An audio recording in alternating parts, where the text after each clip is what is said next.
This is Castanea dentante, more commonly known as the American chestnut.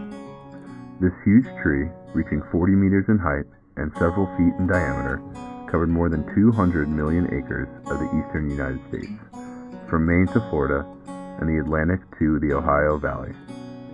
In the early U.S., nearly 1 in 4 hardwood trees was an American chestnut. The American chestnut was an important part of the early American economy. With its lightweight and naturally insect and rot-resistant wood, it formed the basis for the American lumber industry. In addition, tannin from its bark was used in leather making, and rural communities depended on the nut harvest to feed livestock and sell as a cash crop. More importantly, the American chestnut provided a niche for an abundance of species. It provided almost 6 times as many nuts each year as other hardwoods. These nuts were an important food source for deer, rabbit, bear, raccoon, and other wildlife. The tree also served as a home for squirrel, chipmunk, and a variety of insects and small animals. But due to chestnut blight, a fungal pathogen brought to the United States from Asia in the late 19th century, this tree is effectively extinct in its original habitat. Chestnut blight enters cankers in the bark through air and water and then chokes off the flow of nutrients.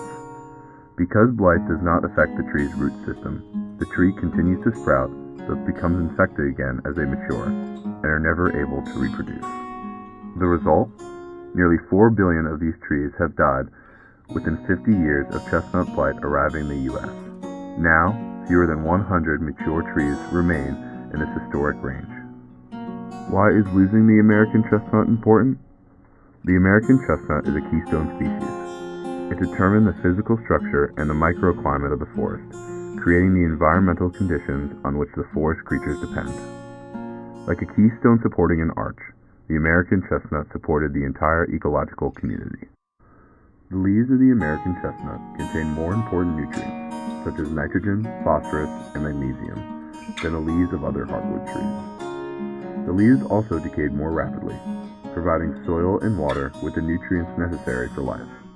The American chestnut also determined the structure of the forest understory, as other trees and shrubs were adapted to the shade it provided. Without the American chestnut, these environmental conditions vanish, and niches disappear. Scientists are trying to restore the American chestnut and bring back these environmental conditions. Researchers at the American Chestnut Foundation are working to breed resistance to blight into the American chestnut through back-cross breeding. The scientists breed susceptible American chestnut with blight-resistant Chinese chestnuts.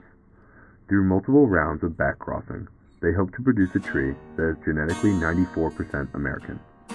This tree would have all the distinguished American chestnut features, with the Chinese chestnut's blight resistance. What can you do to help?